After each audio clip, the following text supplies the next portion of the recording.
বিসমিল্লাহির রহমানির রহিম। আমি মোহাম্মদ সুজন মিয়া, সহকারী শিক্ষক, দিলারপুর আব্দুল করিম উচ্চ বিদ্যালয়, দিলারপুর বাজিতপুর কিশোরগঞ্জ।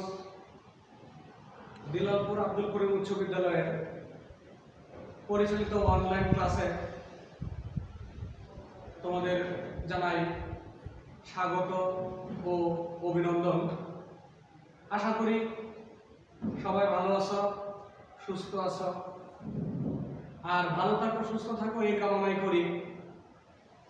আজকে আমি তোমাদের সাথে অনলাইন ক্লাসে অংশগ্রহণ করতে যাচ্ছি। নবম শ্রেণীর বিষয় ফিনান্স ও ব্যাংকিং, অধ্যায় 11। প্রিয় শিক্ষার্থীরা, তোমরা এটা কি নিশ্চয়ই দেখতে পাচ্ছ। এটা টাকা, ঠিক আছে? সঠিক উত্তর দিয়েছ। এখন আমি যদি এই টাকাটা কারো কাছে গচ্ছিত রাখি, এটাকে কি বলা হবে বলতে পারো? যদি কারো কাছে আমি এই টাকাটা রাখি, তাহলে এটা কি হবে তোমরা নিশ্চয়ই বলতে পারতেছ। হ্যাঁ, গুড। এটা কারো কাছে রাখলে এটা হবে আমানত, ঠিক আছে? ঠিক তদ্রূপ আমি যদি এই টাকাটা ব্যাংকে নিয়ে রাখি, তাহলে কি সৃষ্টি হবে প্রিয় শিক্ষার্থীরা? ধন্যবাদ, ব্যাংক আমানত, ঠিক আছে? তাহলে চলো আজকে আমাদের পাঠের বিষয় আমি তোমাদেরকে বলছি ব্যাংক আমানত।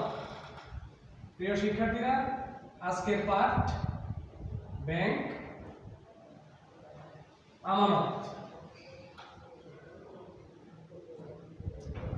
প্রিয় শিক্ষার্থী, আজকে আমরা ব্যাংক আমানত নিয়ে আলোচনা করব।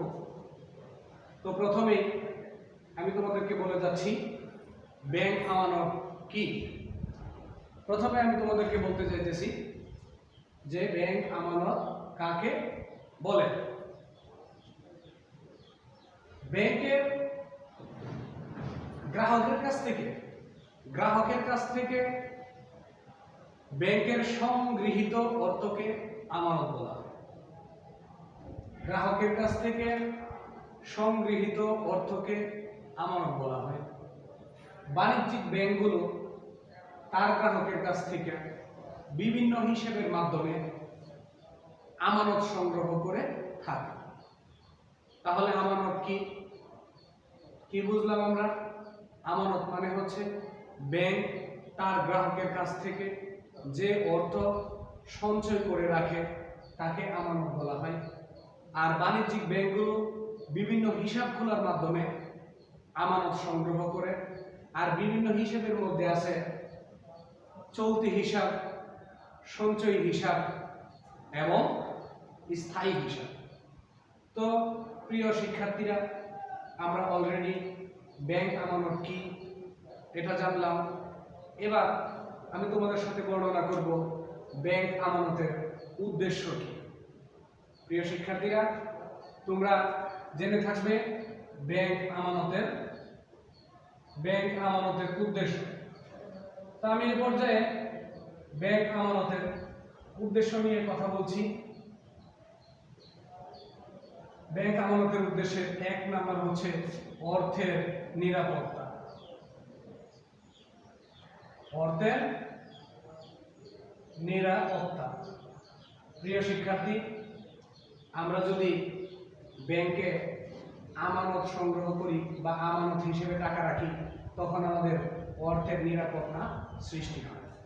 তো ব্যাংক আমানতের প্রথম এবং প্রধান উদ্দেশ্য হচ্ছে অর্থের নিরাপত্তা দান করা। প্রিয় শিক্ষার্থী, ব্যাংক আমানতের অন্যান্য উৎসের মধ্যে আছে ঋণের সুবিধা।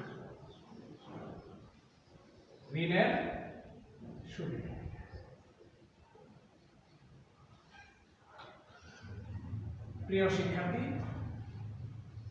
ঋণের সুবিধা দান করা।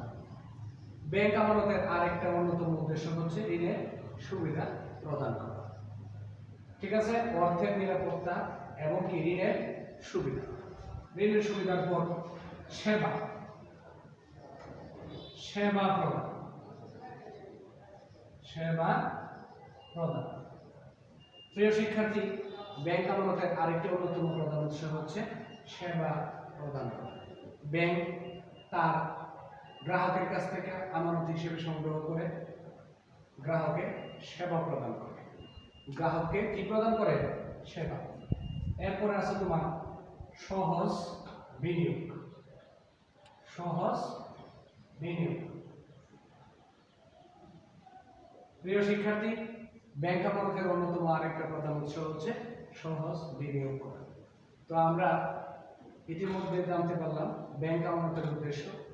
ব্যাংক আমানতের কয়েকটা উদ্দেশ্য আছে। এর মধ্যে অর্থের নিরাপত্তা দান করা ব্যাংক আমানতের উদ্দেশ্য, ঋণের সুবিধা দান করা ব্যাংক আমানতের উদ্দেশ্য, সেবা প্রদান করা ব্যাংক আমানতের উদ্দেশ্য, সহজ বিনিয়োগ করা ব্যাংক আমানতের উদ্দেশ্য।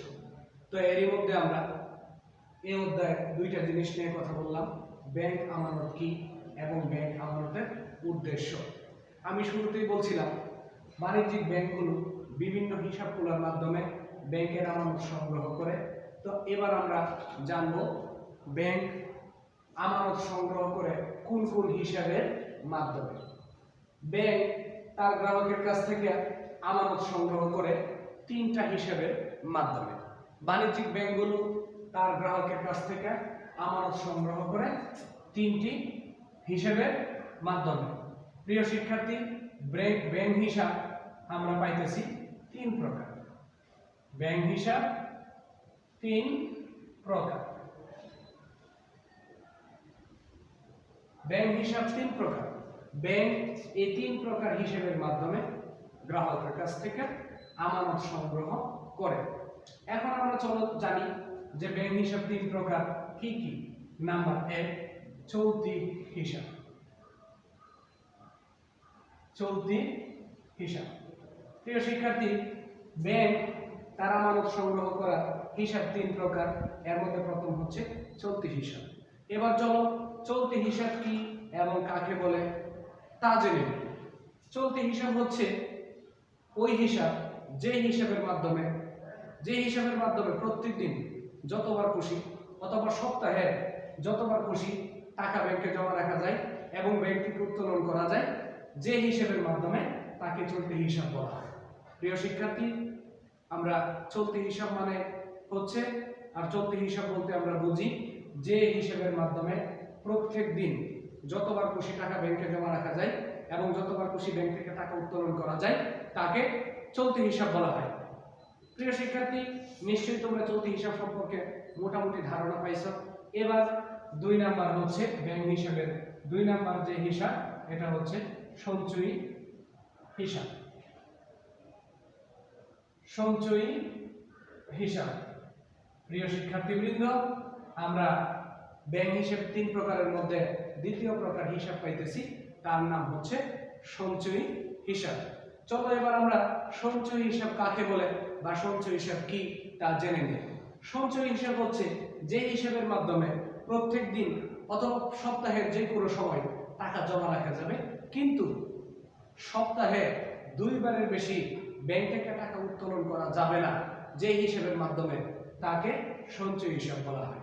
আমি সঞ্চয়ী হিসাব সম্পর্কে আবারও বলতেছি, যে হিসাবের মাধ্যমে প্রত্যেক দিন যতবার খুশি টাকা জমা রাখা যাবে ব্যাংকে, কিন্তু ব্যাংক থেকে শুধুমাত্র সপ্তাহে 2 দিনের বেশি টাকা তোলা যাবে না, যে হিসাবের মাধ্যমে তাকে সঞ্চয়ী হিসাব বলা হয়।